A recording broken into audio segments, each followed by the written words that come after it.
Olá, Capital Natural está no ar, seja bem-vindo, bem-vinda. Seguimos com a nossa programação especial sobre a pandemia do coronavírus. A gente vem acompanhando ao longo desse mês a situação da pandemia não só aqui no Brasil, mas no resto do mundo também. O objetivo do Capital Natural é tornar uma discussão mais sustentável. Por isso, nosso assunto de hoje é ética médica e humanitária frente à pandemia da Covid-19. Tenho no programa de hoje, remotamente, em função do isolamento social, Daniel Neves Forte, que é médico especializado em terapia intensiva e cuidados paliativos, coordenador da equipe de cuidados paliativos e presidente do Comitê de Bioética do Hospital Sírio-Libanês. E Daniel Wang, que é doutor em Direito pela London School of Economics and Political Science e professor de Direito da Fundação Getúlio Vargas de São Paulo. Senhores, bem-vindos ao Capital Natural. Obrigado, é um prazer estar aqui. Começo perguntando então, Daniel Forte, sobre a analogia de guerra. A gente acompanhou durante todo o mês de março e abril também as comparações feitas por líderes, Daniel, com a ideia de guerra. Na Europa se falou bastante disso, nos Estados Unidos o presidente Donald Trump também. Aqui no Brasil chegaram a falar sobre isso também os especializados na área de saúde. É correto fazer uma comparação com guerra nesse momento? Legal essa pergunta, Pablo. Eu tenho um grande professor meu que fala que o preço da metáfora é eterna vigilância. Eu acho que é uma metáfora que ela sim é válida em algumas questões e não é válida em outras. Eu acho que a principal validade dessa metáfora, na minha visão, é o sentimento que ela evoca mesmo. Porque ela exige sacrifício de todas as partes. Eu acho que tem uma sensação e eu falo isso, sentindo isso na própria pele, de ir para o front mesmo e colocar sua vida em risco. E isso evoca o sentimento. Eu nunca fui um soldado, mas eu imagino de ver das histórias todas que a gente lê e escuta. Por outro lado, eu acho que tem algumas metáforas que um limite que não é válido, porque a gente não está lutando contra uma ideia, ou uma visão, ou uma ideologia, ou outra nação.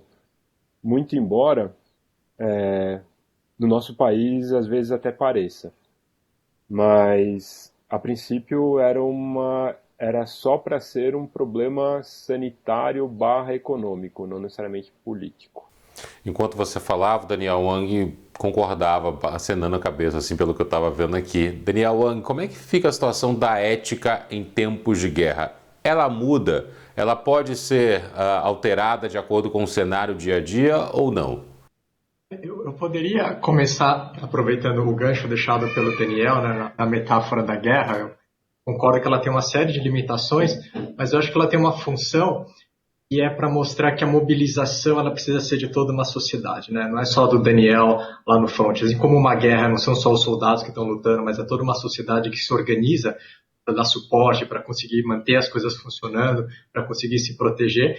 Eu acho que isso se aplica também. Então, acho que cada pessoa, no momento em que respeita o distanciamento social, ou cada pessoa em pequenos atos de solidariedade, também está contribuindo para essa mobilização, para combater, e aqui desculpa se eu estou usando a minha metáfora marcial, mas para enfrentar esse problema comum. E sobre a questão da bioética, propriamente dita, né, eu acho que em momentos como esse, momentos, usando aqui a palavra talvez catástrofe, não sei se o quanto é exagerado nesse momento usar catástrofe, mas esses momentos de grande impacto, eles, não sei se eles criam problemas bioéticos ou problemas éticos, mas eles seguramente pintam esses problemas com cores muito mais vívidas, né? A questão, por exemplo, da escassez de recursos, de como você distribui recursos escassos, isso não é novo, isso sempre existiu, seja no Sul, seja em qualquer outro país, seja no sistema suplementar, mas isso se torna muito mais visível, muito mais dramático em situações como essa. A gente começa a discutir quem vai e quem não vai para a UTI, né? Mas não é só isso também. Outros problemas bioéticos relacionados à liberdade, por exemplo, né, esse conflito entre a liberdade individual e a necessidade de proteção da saúde pública. Isso acontece o tempo todo. tempo todo nossa liberdade ela é restrita para a proteção da saúde pública. Mas em casos de pandemia, isso se torna muito mais forte. Então, você tem restrições do tipo não poder sair de casa ou ter uma série de limitações para exercer uma atividade profissional, para abrir um negócio. Capital Natural faz uma pausa agora para seguir falando no próximo bloco sobre ética médica e humanitária na crise da Covid-19. Até já!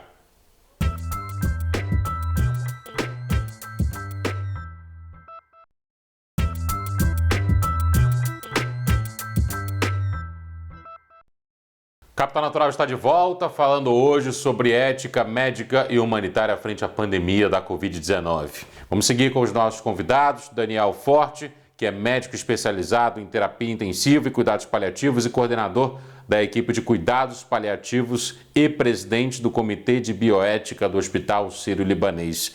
E Daniel Wang, que é doutor em Direito pela London School of Economics and Political Science e professor de Direito da Fundação Getúlio Vargas de São Paulo. Senhores, nós estamos no mês de maio, o mês que é tido por especialistas na área da saúde como o mais grave da nossa tal curva de ascendência da infecção.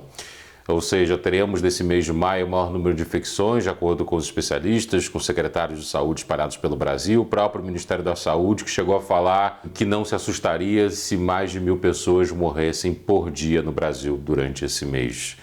Quando a gente fala sobre isso, a gente fala sobre escolhas também, já que a capacidade da área da saúde não comporta todos os atendimentos possíveis. Algumas cidades já estão entrando em colapso, grandes capitais do Brasil já têm quase totalidade de seus leitos ocupados. Quero ouvi-los sobre a tal escolha de Sofia. Como é que funciona a história da ética diante dessa escolha de Sofia, da escolha por quem vai ocupar um leito ou não? Começa, por favor, pelo Daniel Forte. Olha, é uma questão profunda e tentar abordar alguns temas que eu acho essenciais delas, assim. Começou comentando, Pablo, do mês de maio, assim. Eu posso falar, especialmente por São Paulo, que é onde eu vivo, onde eu conheço melhor os dados e a realidade, é que acho que ficou muito evidente que em São Paulo conseguiu achatar a curva. Agora, o fato da curva estar achatada, ela não teve uma inclinação assim, mas ela ainda tem uma inclinação.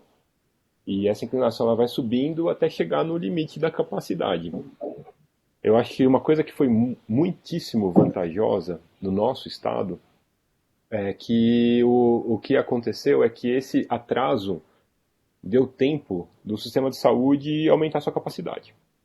Para dar um exemplo concreto e prático, o Hospital das Clínicas da FMUSP, ele tinha em torno de 100 leitos de UTI. Nesses últimos 2 semanas, dobrou para 200. E agora, em questão de 1 semana, 10 dias, a USP vai para 300. Você só consegue fazer um negócio dessa dimensão, e assim, eu não sei o quanto que as pessoas que não estão envolvidas têm a dimensão de quanto é difícil abrir 10 leitos de uma UTI. É material mesmo, então, respirador, cama hospitalar, bomba de infusão, remédio e principalmente gente qualificada. Enfermeiro, técnico de enfermagem, fisioterapeuta, médico. E você tem que montar uma estrutura, e não só basta isso, e tem um capital organizacional que é dificílimo e valiosíssimo. Então não adianta botar tudo ali e soltar. Porque a chance de complicação de um paciente que está internado, deitado numa cama hospitalar, respirando com um aparelho, tendo a sua pressão controlada com uma medicação numa bomba de infusão, precisando ser virado de 2 em 2 horas, senão faz um monte de machucado no corpo, com tudo o equilíbrio do corpo dele no limite e sendo controlado na unha. A organização que exige para cuidar de uma pessoa dessas, 24 horas por dia, em todos os seus minutos, ela exige um capital organizacional monstruoso. Então, montar 200 leitos, triplicar a capacidade de um hospital, é um fenômeno heróico. Que, por exemplo, a diretoria da USP conseguiu com a ajuda de vários parceiros. Mas isso exigiu algumas semanas. e essas semanas elas só existiram porque a curva foi achatada. Então, se tem alguém ainda que não consegue entender isso, esses números poderiam ficar bem claros para essas pessoas que têm dificuldade de compreensão. Uma outra questão, que assim, e aí assim, a gente aumentou muito. E aumentou também os hospitais de campanha, então isso ajudou pra caramba, porque, de novo, pegando o exemplo da USP, e lembre-se, a USP é um dos hospitais públicos, mas pegando o exemplo da USP, então com o hospital de campanha, os pacientes de baixa e média complexidade ficam lá. Ou seja, a USP está concentrando todos os pacientes de altíssima complexidade. E como você consegue não ocupar o leito com um paciente de média complexidade, então você tem uma porta de entrada e uma porta de saída para o leito de alta complexidade. Então o sistema roda, ele não trava. E isso também exigiu montar o hospital de campanha, contratar pessoa e toda essa coisa nada. Mas o fato é que mesmo assim o sistema está chegando ao seu limite. Então a quantidade de pacientes pedindo leito de UTI bateu mais de 200 pacientes pedindo leito de UTI no domingo. Ou seja, a curva achatou, mas ela está subindo, como se entende numa pandemia. E aí vem as escolhas de Sofia. Na minha opinião, a escolha de Sofia, de novo, assim, às vezes é uma questão que ela pode ser excessivamente simplificada, porque eu acho que, primeiro problema, esse tipo de escolha sempre existiu no SUS. Não é nenhuma novidade no nosso país. Nosso país sempre teve uma demanda de pacientes por leito de UTI no SUS muito maior do que a sua oferta, e isso é mais desigual em alguns lugares do país. Segundo, a questão ética, ela vem, na minha opinião, depois de uma questão organizacional que as pessoas muitas vezes relevam. Porque a questão organizacional, muitas vezes, a fila de UTI, ela é tão desorganizada, as informações que estão na fila, elas são tão simplórias, que a questão ética nem aparece. Ela aparece, mas assim, é quase fazer uma escolha às cegas. Porque você tem uma fila com um monte de nome que ninguém conhece, com informações, às vezes idade, alguma informação básica sobre doença, e a pessoa vai lá e escolhe se está entubado ou não está entubado, e a pessoa vai lá e manda manda esse aqui para cá, esse aqui para lá. É quase uma informação, uma escolha às cegas. Eu acho que esse tipo de questão, simplesmente com uma questão de organização, eu digo, as informações realmente relevantes para aquela escolha estarem disponíveis, a gente já melhora muito a possibilidade de fazer uma escolha mais ética. E aí depois, por fim, e aí passando a bola já para não falar demais, aí sim a escolha ética. Para quem devemos dar aquele leito se temos mais de uma pessoa? Sem uma questão organizacional, essa escolha, essa questão ética nem entra. Ela é quase jogar uma moeda. Ou às vezes uma moeda enviesada. Mas uma vez com as questões organizacionais postas, aí é uma belíssima de uma discussão, mas aí eu queria passar a bola para não tomar tanto tempo. Por favor, Daniel Wang.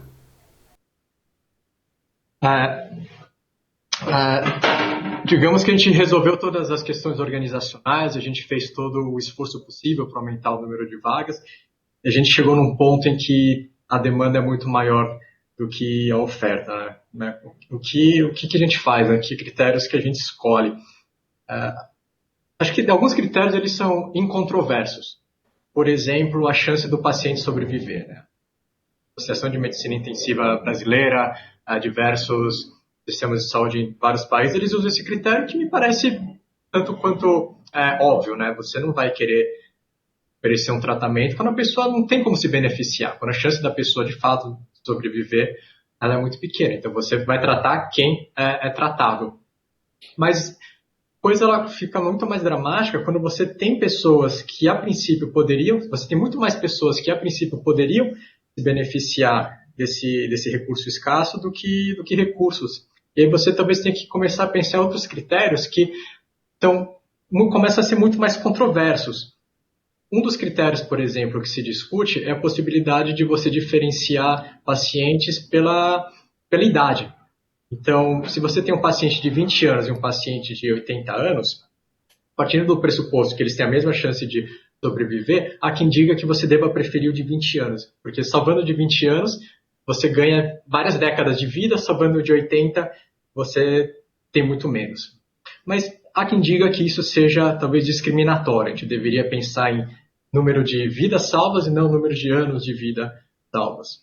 Acho que um outro critério também que muita gente discute, mas que pode ser controverso, é pensar em qualidade de vida, né? Se você tem duas pessoas, tudo mais igual, mas uma vez fora da UTI, consegue levar uma vida relativamente normal, e uma outra que, por exemplo, vai ter suas funções cognitivas bastante comprometidas, se você deveria preferir o primeiro paciente ou não.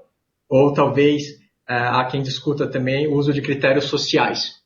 Então, o exemplo mais clássico é o de dar preferência para profissionais da saúde, porque essas pessoas elas são muito necessárias. Salvando esses profissionais da saúde, você consegue, no final, salvar muito mais vidas globalmente. Mas isso cria uma série de controvérsias, né? Como você mede a utilidade social de uma pessoa? Bom, profissionais da saúde, obviamente, são importantes, mas motoristas de ambulância também são super importantes, coveiros são super importantes. Então, onde você começa e quando você para, no momento em que você usa critérios sociais para alocar recursos escassos em saúde, né? Sim, são questões muito controversas, acho difícil ter uma resposta única, as pessoas vão discordar e são discordâncias legítimas, mas, idealmente, essas escolhas difíceis, os critérios de quais escolhas a gente vai utilizar, deve ser feito num processo o mais inclusivo e o mais transparente possível, buscando legitimidade e aceitabilidade das escolhas feitas. E aqui não sei se eu estou fugindo um pouco da sua pergunta. A UTI todo mundo discute, mas não é o único recurso escasso. Por exemplo, em Manaus, o SAMU muitas vezes tem que fazer escolhas sobre quem ele vai atender, quem ele vai socorrer. E uma outra discussão que a gente pode ter logo, que é sobre a distribuição das vacinas. Se a gente descobrir uma vacina para a Covid, como você vai distribuir, né? Para quem você vai alocar primeiro essas vacinas? Para profissionais de saúde, para grupos de risco, para profissionais na ativa no mercado de trabalho? Então vamos fazer o seguinte, vamos passar essa discussão também para o próximo bloco. Eu preciso fazer um intervalo para falar na volta ainda sobre ética na área médica e humanitária. Eu volto já.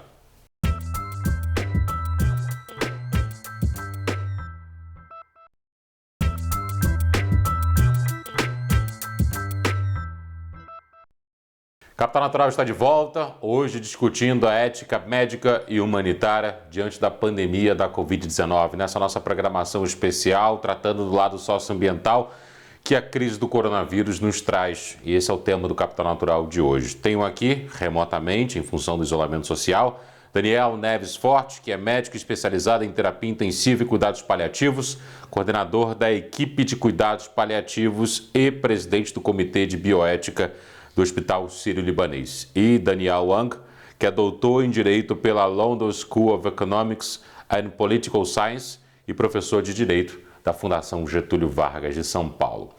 Daniel Forte, eu gostaria de lhe perguntar sobre as vertentes da ética. Gostaria que você falasse mais sobre isso.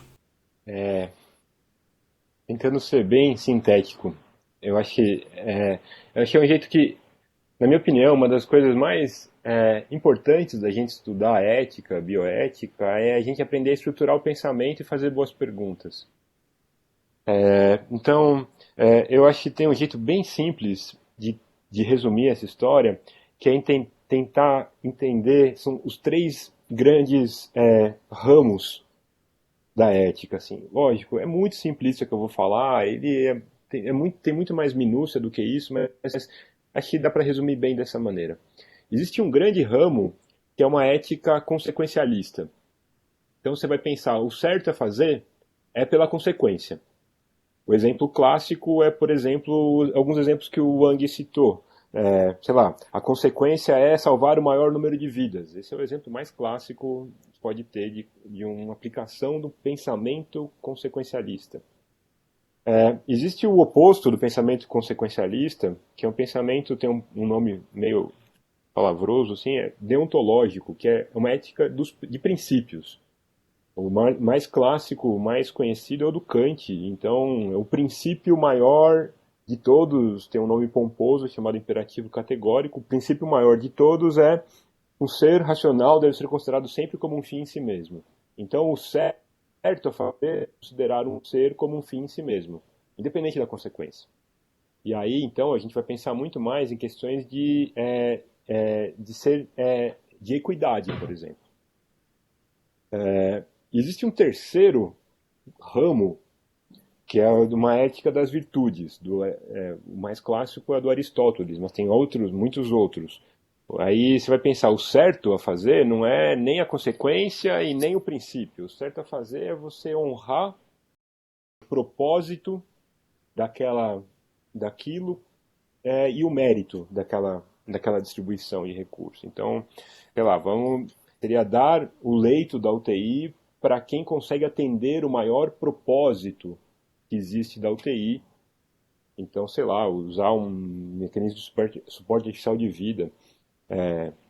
Enfim, são três modos de pensar e nenhum deles é perfeito. Os três têm forças e têm fraquezas. E eu acho que aprender a entender o que está em jogo é mais uma vertente assim, consequencialista, principialista, deontológica ou de virtude, nos faz estruturar melhor a pergunta e entender melhor a argumentação.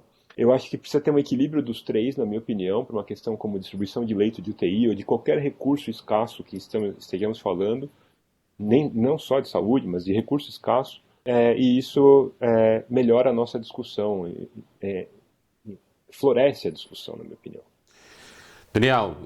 Daniel Forte, antes de passar a bola para o Daniel Wang, eu queria lhe ouvir sobre uma resolução do Conselho de Medicina e um estudo da USP do qual você participou.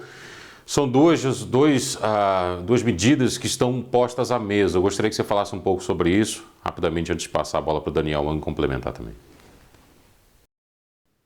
A resolução do Conselho Federal de Medicina de 2016, ela estabeleceu alguns critérios de prioridade na admissão de pacientes no leito da UTI.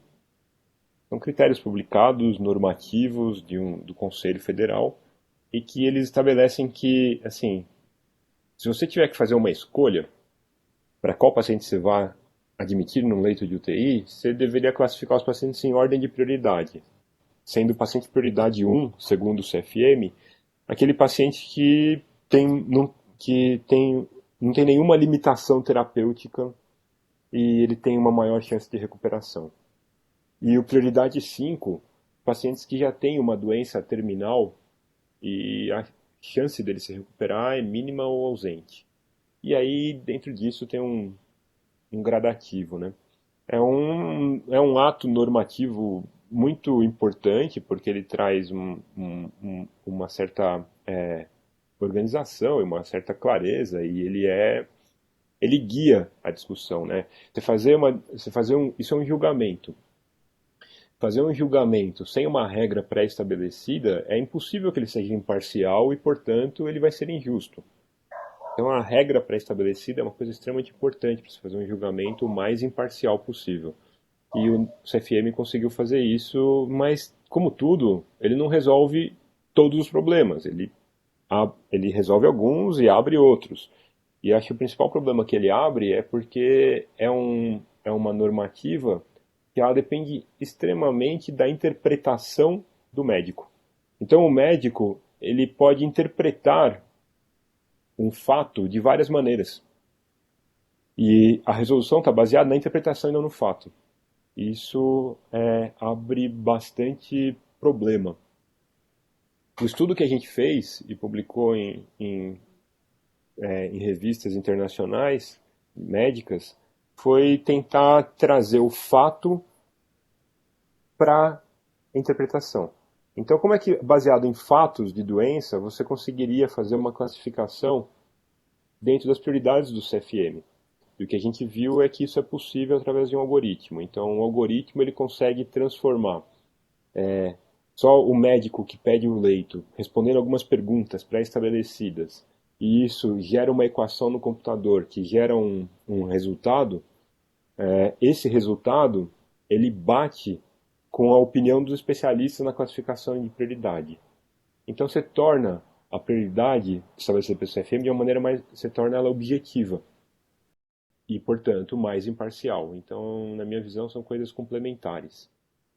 Eu nem sei se eu teria muito para complementar, né? Mas eu acho que tanto a resolução quanto os trabalhos do Daniel Forte, eles são muito importantes para a gente, sempre que possível, trazer muita transparência para o que a gente está fazendo, né? Como o Daniel tinha falado, eu mencionei, são questões muito difíceis, são questões muito controversas, então o quanto mais legitimidade a gente consegue trazer para essa decisão, melhor, né? E legitimidade, eu acho que ela existe quando uma decisão ela é informada por evidência, tá? Então você tem critérios técnicos, quando ela é produto de uma ampla discussão, ou a mais ampla, dada as circunstâncias, quando ela é consistente, então os mesmos critérios são aplicados para todos os casos, e casos parecidos têm tratamentos parecidos, e quando ela é informada por bons princípios éticos, né? Então, eu acho que é muito importante esse papel de você tentar trazer transparência, trazer consistência para as decisões. As pessoas precisam confiar nos critérios, porque se as pessoas não confiam nos critérios, é grande a chance delas tentarem burlar esses critérios, né? E acho que no Brasil, quando a gente tem um sistema judiciário que muitas vezes é acionado para burlar regras de alocação de recursos, é muito importante que essas regras sejam muito sólidas, porque senão as pessoas via judiciário vão começar a querer pular fila. Esse é um tema muito difícil e por isso precisa ser debatido mais vezes. O primeiro Capital Natural sobre ética médica e humanitária diante da crise da Covid-19 fica por aqui, mas na próxima semana nós voltaremos ao tema com Daniel Wang e Daniel Forte. A você, muito obrigado pela sua companhia. O Capital Natural fica por aqui. Continue nos acompanhando nas redes sociais também e na programação aqui do Band News. Até semana que vem. Tchau, tchau.